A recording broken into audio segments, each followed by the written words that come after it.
Investment in securities market are subject to market risks.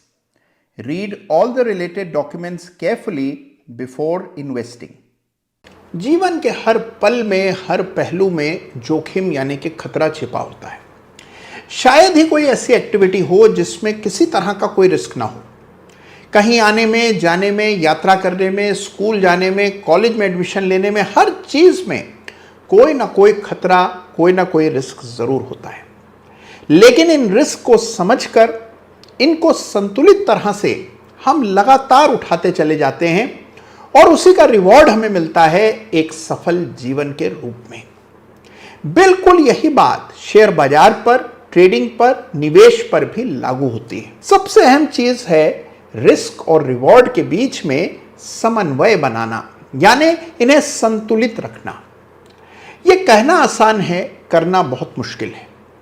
आज इस video में मैं आपको एक व्यवहारिक तरीका बताने वाला हूं, एक प्रैक्टिकल तरीका बताने वाला हूं रिस्क को काबू में रखने का। मेरी आप सबसे अपील है कि आज के वीडियो को एंड तक जरूर देखिएगा और जो बात मैं आपको कहना चाहता हूं अगर आपको समझ आई तो उसको अपनी ट्रेडिंग में जरूर उतारने का प्रयास कीजिएगा। आप देखेंगे कि आपकी ट्रेडिंग नए स्तर तक पहुंच जाएगी और ट्रेडिंग से जो संतोष आपको चाहिए वो आपको मिलने लगे।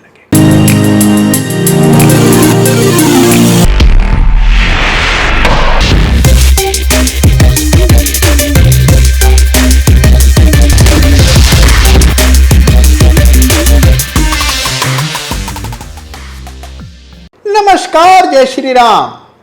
देखिए, एक बात बहुत इंपॉर्टेंट है, आपको भी समझनी चाहिए।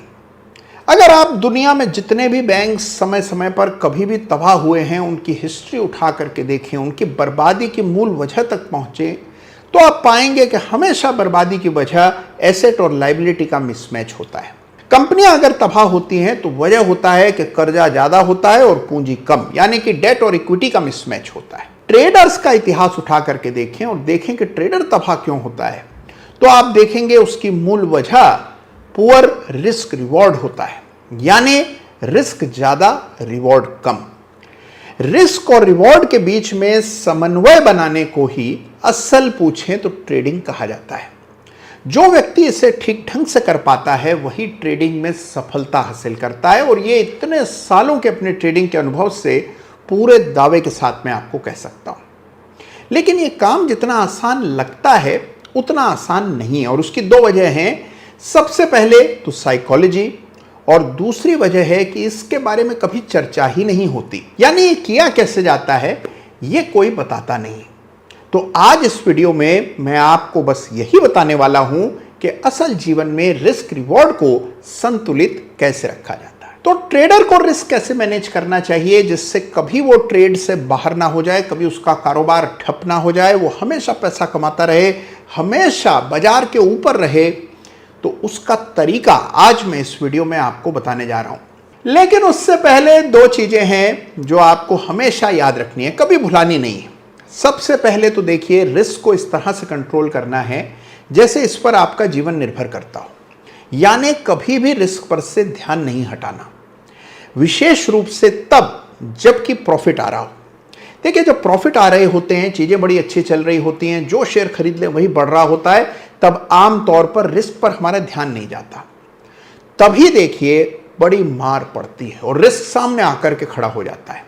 तो रिस्क पर हमेशा पैनी नजर बनाए रखनी है, हमेशा उसको काबू में रखना है। दूसरी बात ये कि अगर मान लीजिए नुकसान हो तो यह आपका नियम होना चाहिए कि नुकसान हमेशा छोटे होंगे, प्रॉफिट बड़े होंगे। प्रॉफिट इतने बड़े होंगे कि नुकसान उनके सामने बहुत छोटे नजर आए। फिर चाहे प्रॉफिट कम आए, लेकिन प्रॉफिट जब आए बड़े आए और नुकसान जब आए हमेशा छोटे आए। यह आपकी मूल दर्शन होना चाहिए, यह आपका बेसिक आइडिया होना चाहिए जब आप रिस्क रिवॉर्ड को समझते हैं। और क्योंकि बात रिवॉर्ड की चली है तो आपको बता दूं कि हमारी कैपिटल का कुछ ना कुछ हिस्सा हम जरूर फिक्स्ड इनकम इंस्ट्रूमेंट्स में डालते हैं, जैसे बैंक एफडीज हो गई, बॉन्ड्स हो गए। लेकिन कम लोग जानते हैं कि देश की जो सबसे अग्रणी इंश्योरेंस कंपनियां हैं वो कई सारे ऐसे प्लान्स देती हैं जिनमें आपको गारंटीड रिटर्न मिलता है और जिनमें टैक्स एफिशिएंसी बैंक एफडीज के मुकाबले बहुत ज़्यादा होती है। यानी बैंक एफडी पर जो टैक्स लगता है उसके मुकाबले इन इंस्ट्रूमेंट्स में टैक्स की आपको बचत होती है, और वो भी बड़ी सारी बचत होती है। और इन पॉलिसीज में निवेश करना बहुत आसान है अगर आप पॉलिसी बाजार के प्लेटफॉर्म का इस्तेमाल करते हैं, जहां पर देश की सबसे टॉप इंश्योरेंस कंपनीज द्वारा ये जो गारंटीड प्लान्स हैं इनकी पूरी डिटेल्स आपको मिलती हैं। साथ में किस तरह से आपकी टैक्स की बचत इन पॉलिसीज के जरिए होती है ये भी आपको पता लगता है। और ये जो रिटर्न अभी आपको दिखाई पड़ रहे हैं ये केवल 27 जून तक ही वैलिड है। यहां एक बात आपको जरूर बताऊंगा कि कई लोगों को ऐसा लगता है कि पॉलिसीज पर जो टैक्स की छूट मिलती थी प्रीमियम पर वो इस बजट के बाद बंद हो गई है, लेकिन वो अभी भी 5 लाख रुपए से कम की पॉलिसीज पर उपलब्ध होती है। तो तुरंत पॉलिसी बाजार के प्लेटफॉर्म पर जाकर सारी डिटेल्स हासिल कीजिए, लिंक मैंने डिस्क्रिप्शन में दिया हुआ है। और हाँ, एक बात आपको यहां बता दूं कि बहुत जल्द ये जो रिटर्न है ये कम हो जाएगा, क्योंकि इंटरेस्ट रेट धीरे धीरे करके कम हो रहे हैं और उसका असर इन पॉलिसी के पर भी जरूर पड़ेगा। तो तुरंत सारी डिटेल्स इस डिस्क्रिप्शन से हासिल कीजिए। और अब बात करते हैं ट्रेडर्स के लिए रिस्क मैनेजमेंट की। देखिए, सबसे पहले एक एक पॉइंट को नोट कर लीजिए, क्योंकि ये पॉइंट बहुत जरूरी हैं। यह है ट्रेडिंग में रिस्क को काबू में रखने का प्रैक्टिकल व्यवहारिक तरीका। सबसे पहले याद रखिए और इसको अपना नियम बना लीजिए कि हर ट्रेड में जिसमें आपको नुकसान होगा, यानी कि जहां आपका स्टॉप लॉस हिट होगा, हमेशा बराबर नुकसान देना है। यानी कोशिश ये करनी है कि आपका नुकसान हमेशा रुपी टर्म्स में इक्वल हो। मिसाल के तौर पर अगर आपने तय किया है कि आप अपना फिक्स्ड पर ट्रेड रिस्क 500 रुपए रखेंगे, तो जो भी ट्रेड आपके विपरीत जाता है, यानी कि जिसमें आपको स्टॉप लॉस भुगतना पड़ता है, उसमें आपका मैक्सिमम लॉस हमेशा 500 रुपए के आसपास हो। कभी 570 600 रुपए भी हो जाए, लेकिन 500 रुपए से बहुत अधिक लॉस आपको एक ट्रेड में नहीं देना है। यानी स्टॉप लॉस को शेयर की कीमत से ज्यादा अपने नुकसान के टर्म्स में डिफाइन करना है। आमतौर पर हम 2000 रुपए का शेयर खरीदते हैं और स्टॉप लॉस 1980 पर रख लेते हैं। हम सोचते हैं 20 रुपए का स्टॉप लॉस है। 20 रुपए नहीं, ये देखिए कि 20 रुपए के नुकसान में आपको रुपी टर्म्स में कितना नुकसान होने वाला है। अपने नुकसान को हमेशा रुपी टर्म्स में डिफाइन कीजिए कि इस ट्रेड में 1000 रुपए का लॉस आएगा, अगर यह ट्रेड गलत पड़ गया तो 500 रुपए का लॉस जाएगा। यानी हमेशा लॉस को कैलिब्रेटेड, सीमित, डिफाइंड आपको रखना है। यह पॉइंट नंबर 1 है, बेहद जरूरी है और बहुत आसानी से आप इसको इंप्लीमेंट कर सकते हैं। अगर आप तय करते हैं कि मुझे 500 रुपए का रिस्क पर ट्रेड चाहिए, यानी इससे ज्यादा नुकसान मैं नहीं दे सकता, एक ट्रेड में 500 रुपए मैक्सिमम लॉस होगा, तो 500 रुपए को एक्स मान लीजिए। तो जी हां, अपने रिस्क को एक्स मान लीजिए। 500 रुपए हो गया एक्स। अब यह चीज याद रखिए कि आपकी कुल कैपिटल, यानी कि वो कैपिटल जिसके साथ आप जोखिम ले सकते हैं, वो इस एक्स का बड़ा मल्टीपल होना चाहिए। यह नहीं हो सकता कि कुल आपके पास 2000 रुपए की रिस्क एपेटाइट है और आप एक ट्रेड पर 500 रुपए का दांव खेल रहे हैं। याद रखिए कि अगर आप 500 रुपए का रिस्क एक ट्रेड पर ले रहे हैं तो आपकी कैपिटल 30-40x होनी चाहिए। यानी जो भी आपका x है उससे 30 से 40 गुना आपकी कैपिटल होना जरूरी है।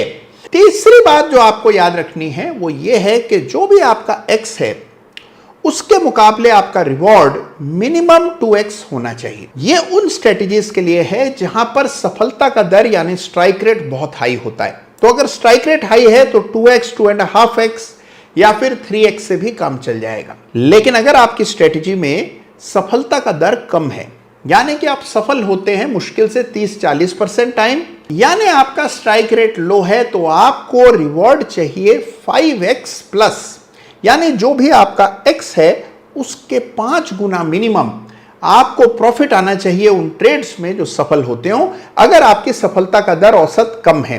कुछ स्ट्रेटजीज ऐसी होती है जहां स्ट्राइक रेट बहुत हाई होते हैं और कुछ ट्रेंड फॉलोइंग स्ट्रेटजीज ऐसी होती हैं जहां पर स्ट्राइक रेट लो होता है। तो सबसे पहले तो इस बात को लेकर पूरी क्लैरिटी आपके मन में होनी चाहिए।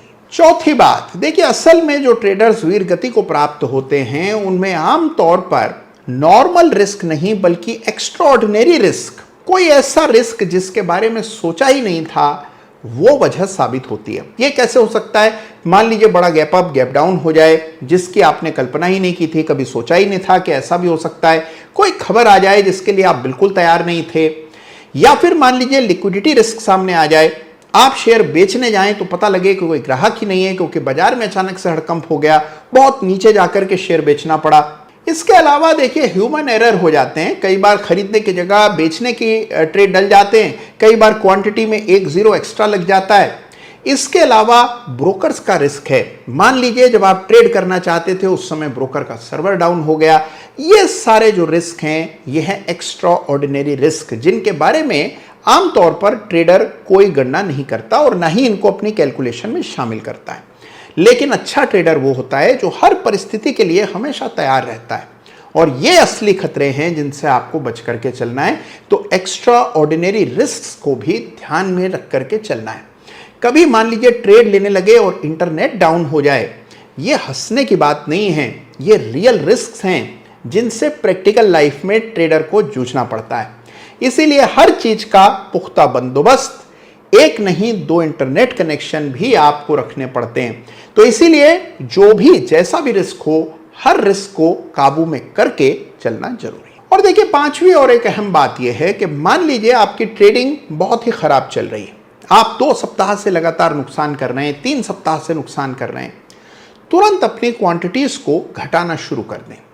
अगर आप आमतौर पर 500 रुपए का एक्स मान करके चल रहे थे तो उसको 400 कर लें, उसको 300 कर लें, यानी कि आप अपने रिस्क को लगातार घटाते चले जाएं जब तक कि आप वापस से प्रॉफिट में ना आने लगें। एक बात और यहां पर बताता हूं, मान लीजिए आप लगातार कई दिनों से प्रॉफिटेबल हैं, रोज ही प्रॉफिटेबल हो रहे हैं, आपको लग रहा है कि ट्रेडिंग बच्चों का खेल है, मैं रोज जितना चाहे पैसा इससे कमा सकता हूं। यकीन मानिए यह मकाम भी जीवन में आएगा जब आपको यह फीलिंग होगी। जब कभी ऐसा कोई भावना मन में आ रही हो, उस समय भी अपने रिस्क को घटाना शुरू कर दें। मान लीजिए कि अब अंत निकट आ गया है तो तुरंत क्वांटिटीज को घटाएं, यानी बहुत खराब चल रहा हो तो भी क्वांटिटी घटानी है और बहुत अच्छा चल रहा हो तो भी क्वांटिटी को धीरे धीरे घटाना है। नुकसान आ जाने के बाद फिर से क्वांटिटी को बढ़ा सकते हैं।